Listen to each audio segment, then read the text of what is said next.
नमस्कार मित्रों, आप सबका स्वागत करता हूं, आप सबका अभिनंदन करता हूं कि सर्द सुबह में सुबह आप सब लोगों ने मेरे निमंत्रण पर यहां आना स्वीकार किया। हृदयपूर्वक आप सबका आभार। मित्रों, हम सब जानते हैं कि पिछले लगभग 10 वर्ष के मोदी जी के शासनकाल में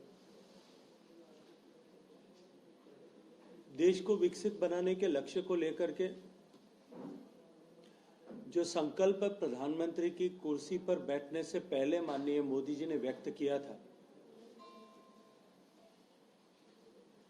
कि देश की जनता ने हमें देश चलाने के लिए नहीं अपितु देश बनाने के लिए, देश बदलने के लिए सौभाग्यपूर्ण अवसर प्रदान किया है। और उसी वक्तव्य में उन्होंने ये स्पष्ट किया था कि देश को बदलने का मार्ग जो है वो एक तरफ गांव, गरीब, पीड़ित, शोषित, वंचित, दलित इन सब के जीवन में परिवर्तन लाने से होकर जाता है, लेकिन दूसरी तरफ देश की आधारभूत अवसंरचनाओं को बढ़ाकर भविष्य के भारत का निर्माण किया जा सकता है। आज 10 बरस बीत जाने के बाद में यदि पीछे घूम करके देखें तो जहां एक तरफ गरीब के जीवन में परिवर्तन लाने में मोदी जी की सरकार कामयाब हुई है और पिछले एक दशक में सरकार द्वारा किए गए प्रयासों के चलते हुए संयुक्त राष्ट्र संघ की समिति, ऑक्सफोर्ड विश्वविद्यालय और नीति आयोग तीनों की साझा रिपोर्ट ये कहती है कि 25 करोड़ लोग गरीबी की रेखा से ऊपर निकलकर निम्न मध्यम वर्ग या मध्यम वर्ग का जीवन, सौभाग्यपूर्ण जीवन जीने का सौभाग्य प्राप्त कर चुके हैं। वहीं दूसरी तरफ भारत ने आधारभूत अवसंरचनाओं, इंफ्रास्ट्रक्चर के निर्माण में एक नई क्रांति के युग का दर्शन किया है। माननीय प्रधानमंत्री जी का ये स्पष्ट सोच कि किसी भी देश के विकास में, विकास की यात्रा में इंफ्रास्ट्रक्चर का निर्माण मात्र परिचालन का साधन, मीन्स ऑफ नेविगेशन होने के बजाय सस्टेनेबल ग्रोथ और इंक्लूसिव ग्रोथ का माध्यम होता है। जैसा हमने पढ़ा होगा अमेरिका के एक पूर्व राष्ट्रपति का कथन कि अमेरिका आर्थिक दृष्टि से संपन्न है, इसलिए अमेरिका की सड़कें बेहतर हैं। ये कहना उचित नहीं होगा। हकीकत यह है कि अमेरिका की सड़कें बेहतर थी, इसलिए अमेरिका आर्थिक दृष्टि से संपन्न हो सका। माननीय प्रधानमंत्री नरेंद्र मोदी जी ने भी देश को विकसित बनाने का जो लक्ष्य 2047 तक का लिया है, बेशक उसका उद्घोष 2023 में किया होगा जब भारत अमृतकाल में प्रवेश कर रहा था। आजादी के 75 वर्ष पूरे हुए थे, लेकिन ये सत्य सभी को स्वीकार करना पड़ेगा कि उसकी तैयारी 2014 में सरकार संभालने के साथ ही उन्होंने प्रारंभ कर दी थी। इंफ्रास्ट्रक्चर के निर्माण की इस श्रृंखला में जहां इंफ्रास्ट्रक्चर के विभिन्न घटक road, railways, waterways, airways, dataways, energy और सैटेलाइट, इन सारे फ्रंट्स पर सरकार ने माननीय प्रधानमंत्री जी के नेतृत्व में जिस तरह से काम किया है, मैं ये कह सकता हूं कि मोदी जी के नेतृत्व में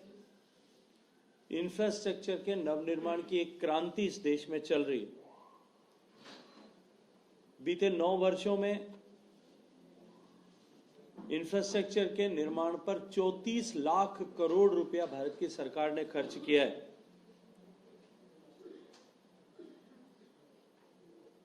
पिछले 1 साल में 10 लाख करोड़ रुपए का निवेश भारत सरकार ने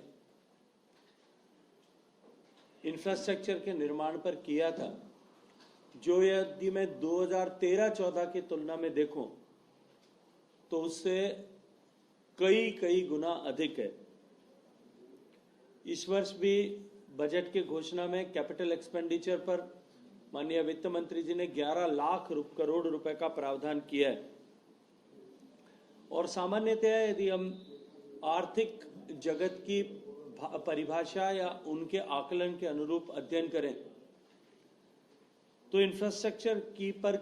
खर्च की गई राशि का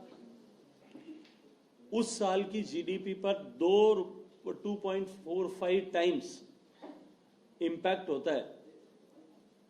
और आने वाले सालों में जो कैस्केडिंग ईयर्स उसके बाद के वर्ष हैं उन पर वो लगभग 3.5 टाइम्स जो है प्रोडक्टिव होता है। आरबीआई की स्टडीज भी ये कहती हैं कि कैपिटल एक्सपेंडिचर में निवेश किए गए प्रत्येक रुपए से 3.25 रुपए 3.25 रुपीज प्रोडक्टिविटी इंक्रीज होती है। माननीय प्रधानमंत्री जी के नेतृत्व में जिस तरह से इंफ्रास्ट्रक्चर के डेवलपमेंट पर काम हुआ है, उसके चलते हुए निश्चित ही भारत की अर्थव्यवस्था को एक नई ऊंचाई मिली है, नया उछाल मिला है। और अनेक अध्ययन ये कहते हैं कि भारत आज विश्व में सबसे तेज गति से बढ़ने वाली अर्थव्यवस्था मात्र इसीलिए बन पाया है कि भारत ने अपने इंफ्रास्ट्रक्चर पर निवेश को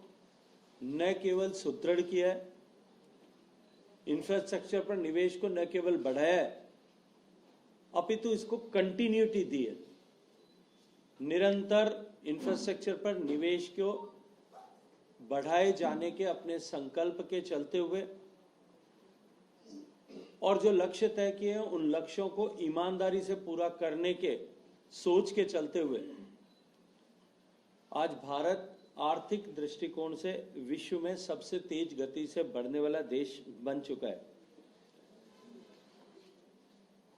यदि मैं सड़क के क्षेत्र की बात करूं, माननीय अटल बिहारी वाजपेयी जी ने अपने प्रधानमंत्री काल के दौरान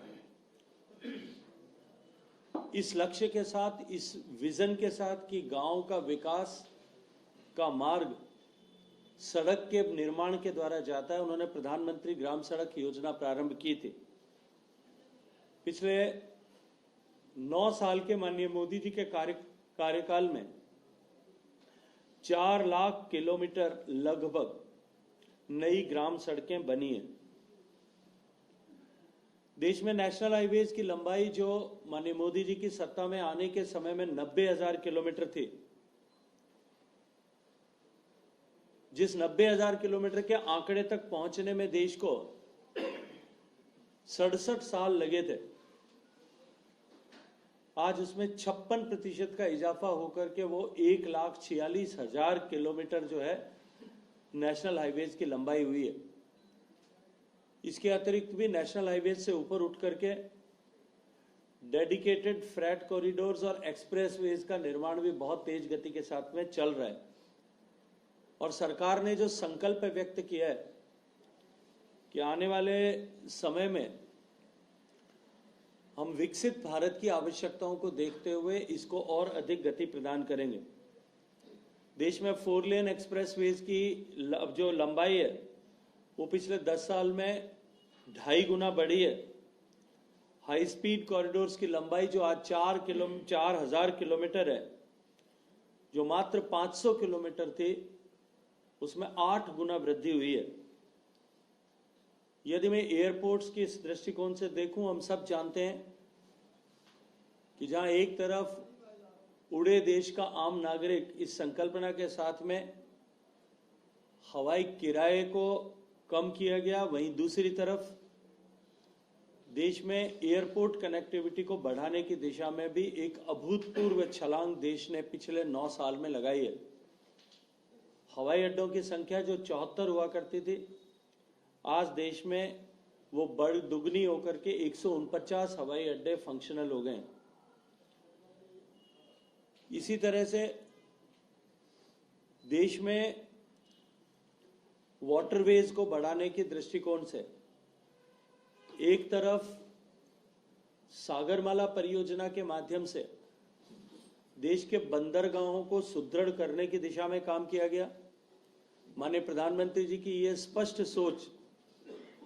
कि हमारा कोस्टल एरिया जो है वो हमारा डेवलपमेंट का गेटवे है और वहां इंफ्रास्ट्रक्चर को सुदृढ़ करके हम आर्थिक विकास के लक्ष्यों को प्राप्त करने की दिशा में सशक्त कदम आगे बढ़ा सकते हैं। देश के पुराने बंदरगाहों को, कार्यशील बंदरगाहों की इफेक्टिविटी और फंक्शनैलिटी को बढ़ाने के लिए काम हुआ और साथ ही साथ में नए बंदरगाहों के निर्माण के लिए भी काम हुआ है। आज देश के बड़े बंदरगाहों पर कार्गो हैंडलिंग कैपेसिटी उन बंदरगाहों के आधुनिकीकरण के प्रयासों के चलते हुए दुगनी से ज्यादा हो गई है और इसके साथ साथ में देश में इनलैंड वाटरवेज को पहचान करके देश में 100 से ज्यादा इनलैंड वाटरवेज की संकल्पना करते हुए उस पर भी तेज गति से काम आज माननीय प्रधानमंत्री जी के नेतृत्व में हो रहा है। यदि मैं वाटरवेज से आगे बढ़कर के रेलवेज की बात करूं तो देश ने एक अभूतपूर्व क्रांति और परिवर्तन जो है माननीय मोदी जी के नेतृत्व में पिछले 10 साल में देखा है। एक तरफ जहां वंदे भारत और नमो भारत जैसी आधुनिक सेमी हाई स्पीड रेलवे संचालित होते हुए हम सब देख रहे हैं, वहीं देश में रेल मार्गों का इलेक्ट्रिफिकेशन का काम जिस गति से हुआ है वो अनप्रेसिडेंटेड है, अकल्पनीय भी है। आज देश के लगभग 90% से ज्यादा रेल मार्गों का इलेक्ट्रिफिकेशन हो चुका है और माननीय प्रधानमंत्री जी कल संसद में अपना वक्तव्य देते हुए राष्ट्रपति के अभिभाषण पर अपना वक्तव्य देते हुए कह रहे थे कि यदि जिस गति से पहले इलेक्ट्रिफिकेशन होता था उसी गति से इलेक्ट्रिफिकेशन होता तो शायद देश को इस मुकाम तक पहुंचने के लिए अभी 70-75 साल तक और इंतजार करने की आवश्यकता थी। इलेक्ट्रिफिकेशन के साथ साथ में डीकंजेशन के लिए जिस तरह से लाइनों का मल्टीप्लिकेशन हुआ है, नए रेल मार्ग बन रहे हैं, आधुनिक कोचेस बना करके जहां एक तरफ रेल के यात्रा को के अनुभव को बेहतर बनाने की दिशा में काम हुआ है, वहीं आधुनिक रेलवे स्टेशंस के निर्माण के दृष्टिकोण से भी देश ने एक नई क्रांति को महसूस किया है, अनुभव किया है। आज देश भर में 500 से ज्यादा रेलवे स्टेशंस के आधुनिकीकरण का काम चल रहा है और एयरपोर्ट की तर्ज पर हमारे जो है वो रेलवे स्टेशंस बने। इस दृष्टिकोण से भारत में एक नए युग का सूत्रपात हो चुका है। यदि मैं मेट्रो रेल्स की बात करूं तो पिछले 10 साल के इस कालखंड में जिस तरह से मेट्रो रेल के क्षेत्र में भारत में काम हुआ है, आज भारत दुनिया में तीसरे बड़े मेट्रो रेल नेटवर्क वाला देश बन गया है। इसी तरह से यदि डेटाबेस की बात की जाए, देश का प्रत्येक गांव ब्रॉडबैंड से जुड़े, इस दृष्टिकोण से जो योजना प्रारंभ की गई थी वो योजना आज धरातल पर साकार होती भी दिखाई दे रही है। अगर मोबाइल डेटा नेटवर्क के दृष्टिकोण से देखा जाए तो भारत में जिस तरह से एक तरफ 5G रोल आउट हुआ, स्वदेशी तकनीकी के साथ में रोल आउट हुआ, और वहीं दूसरी तरफ भारत में मोबाइल कम्युनिकेशंस के लिए टावर इरेक्शन की दृष्टिकोण से भी दुनिया में सबसे तेज गति से काम होने वाले देशों की श्रृंखला में हम आकर के खड़े हुए हैं। डेटा कनेक्टिविटी के साथ में डेटा की प्राइसेस को कम करने की दृष्टिकोण से जिस तरह से माननीय मोदी जी के नेतृत्व में काम हुआ, आज उसका प्रभाव भी चहुं दिशा में दिखाई दे रहा है। एनर्जी के सेक्टर में यदि मैं बात करूं तो एनर्जी ट्रांसमिशन का नेटवर्क जिस तरह से माननीय मोदी जी के नेतृत्व में सुदृढ़ हुआ, हमारे ग्रिड के इंप्रूवमेंट पर जिस तरह से काम हुआ है, ग्रिड की सस्टेनेबिलिटी को इंश्योर करने के लिए जिस तरह से काम हुआ है, उसका प्रभाव बिजली की आपूर्ति पर अब दिखाई देने लगा है। मुझे स्मरण आता है उस समय में जब 2014 में माननीय मोदी जी के नेतृत्व में सरकार बनी थी, और सरकार बनने के समय के कुछ ही समय बाद जब देश का यान मंगल ग्रह पर पहुंचा था और लोकसभा में इस देश की सफलता को लेकर के संसद में चर्चा हो रही थी, सभी लोग अपने अपने दृष्टिकोण से देश की सरकार को बधाई दे रहे थे। कुछ अपने राजनीतिक मजबूरियों के चलते हुए उसके राजनीतिक दृष्टिकोण से टिप्पणी कर रहे थे। मुझे भी एक नए सांसद के रूप में बात करने का अवसर मिला था, तब मैंने कहा था कि देश बेशक मंगल ग्रह तक पहुंचा है, आने वाले समय में हम चांद तक भी पहुंचेंगे, शायद उससे भी आगे हम चले जाएंगे। लेकिन मैं तो जिस क्षेत्र से आता हूं, मैंने कहा था कि पश्चिम राजस्थान के उस क्षेत्र में लाखों परिवार ऐसे हैं जहां आज भी बिजली नहीं पहुंची। और माननीय प्रधानमंत्री जी ने उसके बाद, मैं अभिनंदन करना चाहता हूं कि उसके बाद सौभाग्य योजना और दीनदयाल ग्राम ज्योति योजना, इन दोनों योजनाओं की संकल्पना की और 1000 दिन में देश के 18,400 से ज्यादा ऐसे गांव, ऐसी पंचायतें जहां बिजली 21वीं शताब्दी में भी नहीं पहुंची थी, वहां बिजली पहुंची और देश के हर घर में बिजली पहुंचाने के संकल्प को भी साकार होते हुए हम सब ने देखा है। बिजली की आपूर्ति बढ़े, इसको लेकर के देश के भविष्य की आवश्यकताओं को देखते हुए देश में एक तरफ जहां ग्रिड्स के स्टेबलाइजेशन और सुदृढ़ीकरण पे काम हुआ, आईपीडीएस स्कीम के माध्यम से देश के सरकार ने राज्यों में विद्युत आपूर्ति के अवसंरचना तंत्र को सुदृढ़ करने के लिए दिशा में निवेश किया। वहीं दूसरी तरफ रिन्यूएबल एनर्जी और सोलर एनर्जी के उत्पादन के दृष्टिकोण से भी विश्व के इस मानचित्र पर, सोलर एनर्जी और रिन्यूएबल एनर्जी के मानचित्र पर अपने आप को एक उदीयमान सितारे के रूप में स्थापित किया है। इसी के साथ साथ में भविष्य के ईंधनों के दृष्टिकोण से देखते हुए हाइड्रोकार्बन फ्यूल पर डिपेंडेंसी को कम करना और उस लक्ष्य को लेकर के जो ब्लेंडिंग इन हाइड्रोकार्बन फ्यूल का कमिटमेंट जो भारत का था, उस कमिटमेंट से बहुत पहले उस लक्ष्य को प्राप्त करने में भारत ने माननीय प्रधानमंत्री नरेंद्र मोदी जी के नेतृत्व में सफलता प्राप्त की है। इसी के साथ साथ में एथेनॉल ब्लेंडिंग से आगे बढ़कर के एथेनॉल के निर्माण और एथेनॉल ब्लेंडिंग से आगे बढ़कर के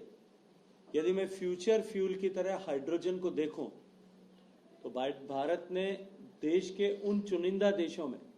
जिन्होंने अपनी ग्रीन हाइड्रोजन निर्माण की पॉलिसी को न केवल घोषित किया अपितु उस दिशा में तेज गति से काम करते हुए विश्व के अनेक देशों के साथ में ग्रीन हाइड्रोजन की आपूर्ति के करार भी भारत में किए हैं। और मैं ये मानता हूं कि माननीय मोदी जी के नेतृत्व में उठाया गया ये ग्रीन हाइड्रोजन की दिशा में, निर्माण की दिशा में कदम भारत के आने वाले समय में भारत की एनर्जी रिक्वायरमेंट्स को न केवल पूरा करेगा अपितु भारत के एनर्जी रिक्वायरमेंट की आवश्यकताओं को पूरा करते हुए विश्व के एनर्जी सेक्टर में भी भारत को एक महत्वपूर्ण घटक के रूप में स्थापित करेगा। मित्रों, एनर्जी के दृष्टिकोण से यदि मैं देखूं तो एनर्जी के पोर्टफोलियो में बिजली केवल 17% ही कंपोनेंट होता है। शेष एनर्जी के अदर फॉर्म्स जो हैं वो उसके महत्वपूर्ण घटक होते हैं। ऐसे में जहां भारत एनर्जी के अदर देन इलेक्ट्रिसिटी सारे कंपोनेंट्स पर आयात पर निर्भर था, आज हाइड्रोजन क्रांति ग्रीन हाइड्रोजन के निर्माण और रिन्यूएबल एनर्जी की दिशा में भारत सरकार के माननीय मोदी जी के नेतृत्व में उठाए गए कदमों के चलते हुए बढ़ती हुई हमारी कैपेसिटीज, इनके चलते हुए आने वाले समय में मैं ये देख सकता हूं कि भारत जो एनर्जी के डिफरेंट मीडिया का आयातक देश था, इंपोर्टर कंट्री थी, नेट इंपोर्टिंग कंट्री थी, वो आने वाले समय में सेल्फ सस्टेनेंस को प्राप्त करते हुए जिस दिशा में हम माननीय प्रधानमंत्री जी के नेतृत्व में आगे बढ़े, भारत दुनिया का एनर्जी निर्यातक देश बनने वाला है, जो ऑयल इंपोर्टिंग कंट्री से लेकर के एनर्जी इंपोर्टिंग कंट्री की तरफ भारत के ये एक बढ़ते हुए कदम और भारत की बदलती हुई तस्वीर का परिचायक है। इसी तरह से क्योंकि विश्व में आज बिना तार के कम्युनिकेशन या सैटेलाइट के माध्यम से कम्युनिकेशन का जो है वो दौर चल रहा है। सैटेलाइट लॉन्चिंग में भारत ने विश्व में पहला नंबर प्राप्त किया ही है और दुनिया में एक कीर्तिमान स्थापित किया है। माननीय मोदी जी के नेतृत्व में इस क्षेत्र का भी प्राइवेटाइजेशन करते हुए इस क्षेत्र में पब्लिक के इन्वेस्टमेंट की दिशा को खोलते हुए इस दिशा को नई ऊंचाई देने का काम भी माननीय प्रधानमंत्री जी के नेतृत्व में हुआ है। आज भारत जिस तरह से इन सब क्षेत्रों में काम कर रहा है, आज पूरा विश्व इस बात को स्वीकार करने लगा है कि भारत जो आज सबसे तेजी से बढ़ती हुई अर्थव्यवस्था है, अवसंरचना के इंफ्रास्ट्रक्चर के निर्माण की इस ताकत के आधार पर जो लक्ष्य माननीय प्रधानमंत्री जी ने लिया है कि हम भारत को विकसित भारत बनाएंगे, उस लक्ष्य को हासिल करने के अत्यंत करीब है। मोदी जी के नेतृत्व में भारत के नवनिर्माण की जो पटकथा लिखी गई है और भारत को विकसित भारत बनाने की दृष्टिकोण से जिस तरह से इंफ्रास्ट्रक्चर का निर्माण इंफ्रास्ट्रक्चर के हर एक कंपोनेंट में हो रहा है, हर एक जो है घटक में हो रहा है, तो निश्चित ही इस बात से का भरोसा और विश्वास दिलाता है कि भारत आज इंफ्रास्ट्रक्चर के डेवलपमेंट के माध्यम से विकसित होने की दिशा में आगे बढ़कर न केवल अपनी आवश्यकताओं की पूर्ति कर रहा है, अपितु विश्व के विकास की भी नई दिशा तय कर रहा है। आज भारत अपने यहाँ पर 21वीं सदी के अनुरूप इंफ्रास्ट्रक्चर का निर्माण करते हुए मिशन मोड में जिस गति से आगे बढ़ रहा है, निश्चित ही भारत का ये विकास विश्व के लिए अत्यंत महत्वपूर्ण होने वाला है। इसके अतिरिक्त भी अन्य सभी क्षेत्रों में भारत ने जिस तरह से विकास किया है, वो विकास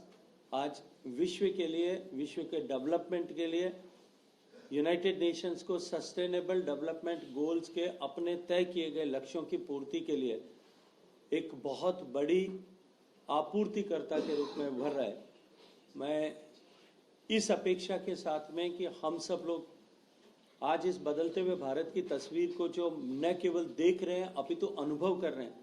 और पूरा विश्व भी जिसे स्वीकार कर रहा है, हम सब सौभाग्यशाली हैं कि ऐसे महत्वपूर्ण समय में हम सबको काम करने का अवसर मिला है जब भारत की तस्वीर बदल रही है और भारत की तकदीर बदलने वाली है। आप सबका बहुत सारा अभिनंदन, धन्यवाद। सर, आपने हाईवेज के बारे में बोला कि 70 साल लग जाते हैं उसको पूरा करने में। टैप वाटर पे बताइए कि क्या पहले पानी नहीं था या इंटेंशन नहीं थी 14 से पहले जो अभी आपने अचीवमेंट करी है? देखिए, यदि मैं पीने के पानी के दृष्टिकोण से बात करूं, क्योंकि प्रारंभ में मैंने अपने आरंभिक शब्दों में कहा था कि गरीब के जीवन में परिवर्तन लाने के दृष्टिकोण से अनेक योजनाएं प्रारंभ की गई। आज भारत ने पानी की आवश्यकताओं की आपूर्ति के लिए जिस तरह से काम किया है और वाटर के स्पेक्ट्रम में जितना खर्च किया है,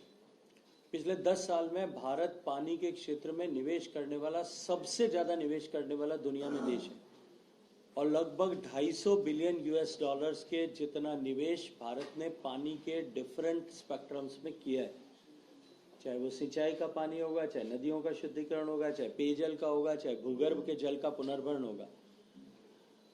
आजादी से लेकर के और 2019 तक जब माननीय प्रधानमंत्री जी ने जल जीवन मिशन घोषित किया था, तब तक देश में मात्र 16% से कुछ अधिक घरों तक ही पीने का पानी नल के माध्यम से पहुंचता था। 72 साल की यात्रा देश के पूरा करने के बाद भी देश में 19 करोड़ 40 लाख घरों में से मात्र 3 करोड़ 23 लाख घरों तक पीने का पानी नल के माध्यम से पहुंचता था। आज भारत में 74% घरों तक पीने का पानी नल के माध्यम से पहुंचता है और यह आंकड़ा बढ़ करके आज 14 करोड़ 50 लाख घरों तक पहुंच गया, यानी 11 करोड़ 25 लाख घरों तक पीने का पानी पहुंचाने में सफलता हमने प्राप्त की है। यानी 72 साल में जितना काम हुआ था उसका जो है वो लगभग 4 गुना काम, 3.5 गुना काम जो है पिछले 4 साल के कालखंड में हुआ है। यदि उसी गति से काम होता तो अगले 100 साल तक भी भारत इस मुकाम तक नहीं पहुंच सकता था। इसलिए निश्चित ही इस दिशा में एक अभूतपूर्व क्रांति के युग का दर्शन जो है भारत के लोगों ने किया है। Gajendra ji, you have worked a lot on the issue of water scarcity and you chaired a number of important conferences also with states, water being a state subject. Where are we, because your term is now coming to an end? How do you assess your success on this front of water scarcity, because we are going to be a water scarce nation soon? देखिए, पहली बात मैं इस विषय को सिरे से खारिज करना चाहता हूं कि we are going to be a water scarce nation.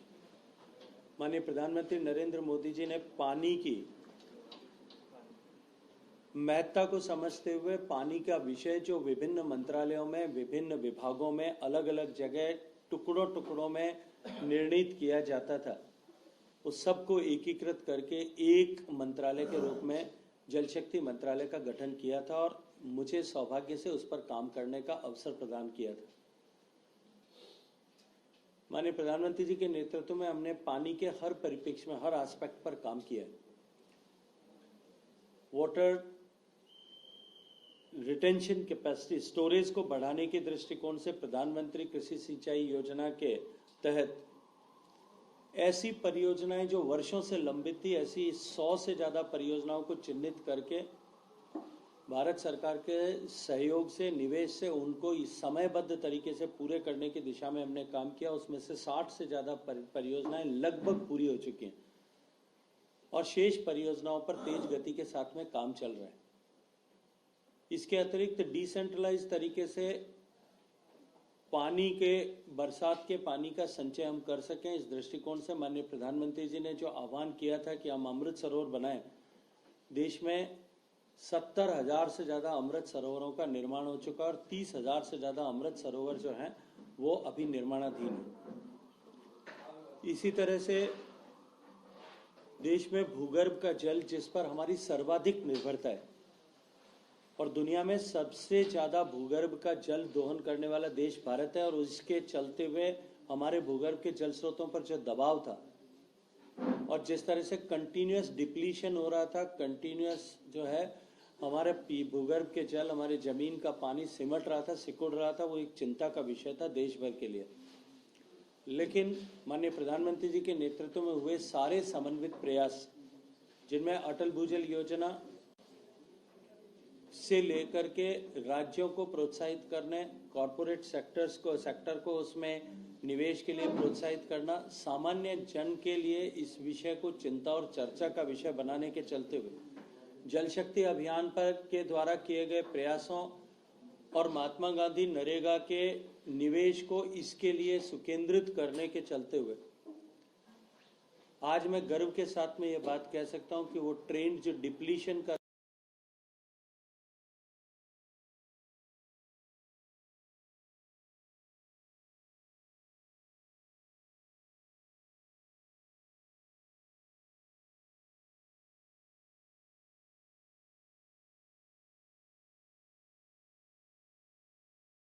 आशा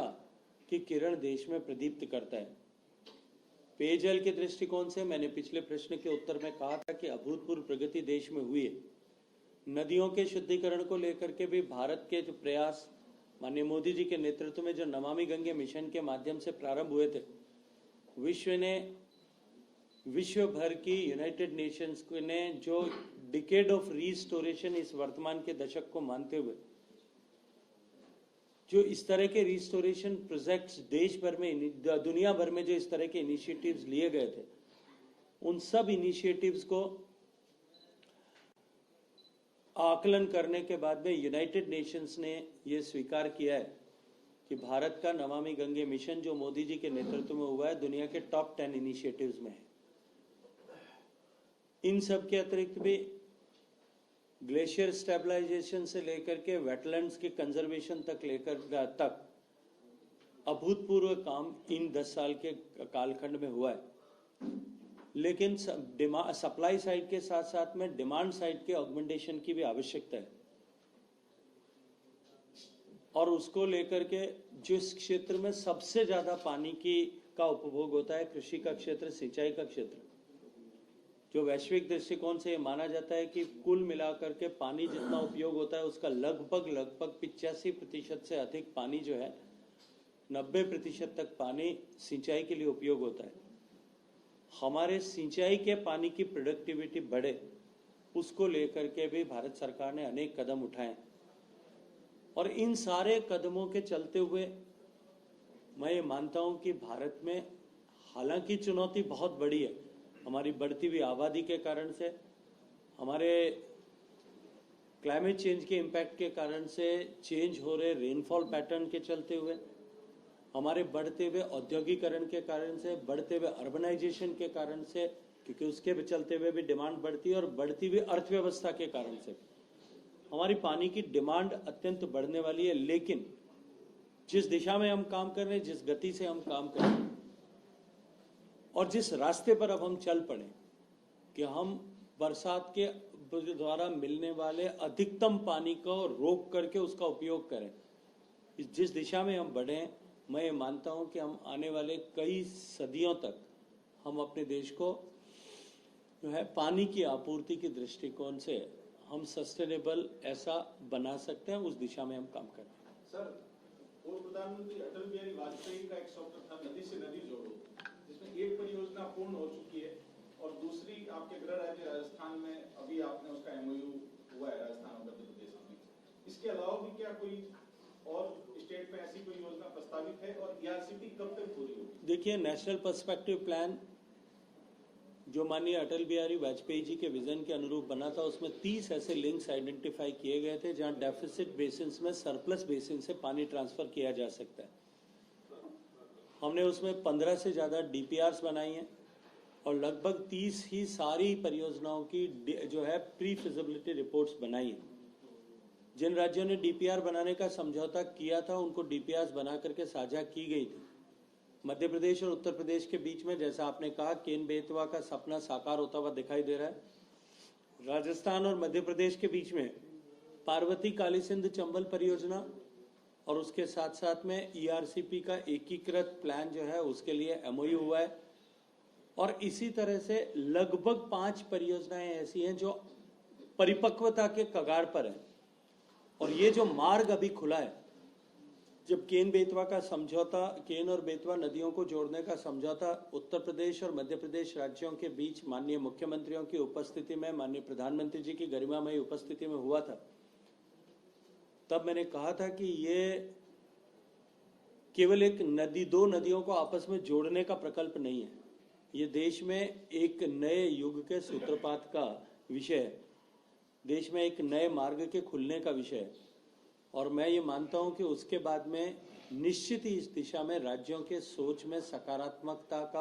को मैं अनुभव कर सकता हूं, और इसके चलते हुए आने वाले समय में बहुत सारी परियोजनाओं को धरातल पर उतरते हुए मैं देख सकता हूं। आपने ईस्टर्न राजस्थान कैनाल प्रोजेक्ट के पूरा होने की बात की है, बड़ी परियोजना है, 70-80 हजार करोड़ रुपए का निवेश होने वाला है। लेकिन ये तय है कि माननीय मोदी जी का ये नारा कि जिन परियोजनाओं का हम शिलान्यास करते हैं उनका उद्घाटन भी हम करते हैं, आने वाले 5 साल में ये परियोजना मूर्त रूप ले, इसके लिए हम कृत संकल्प हैं। चलिए, बहुत बहुत धन्यवाद।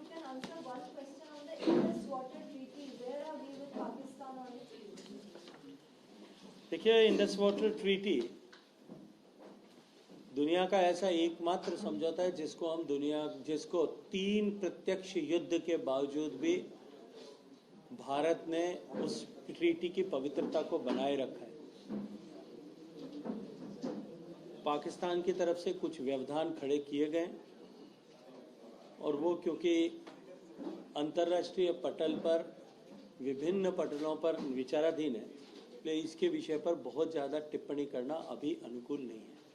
सर अगर राजस्थान की बात करें सर, जिस तरह से मैं लोकसभा में आपके पास 25 के 25 बीजेपी के पास है, कांग्रेस की इस बार रणनीति है कि बड़े नेताओं को कांग्रेस में वो उतारेगी, अशोक गहलोत को उतारने की बात हो रही है, सचिन पायलट को उतारने की बात हो रही है, सर कैसे देखते हैं सर? चलिए, मुझे लगता है कि आज की पीसी से संबंधित विषय नहीं है, लेकिन ये तय मान लीजिए कि राजस्थान में एक बार लोकसभा में 25 सीटें जीतने की हैट्रिक बीजेपी करने वाली है।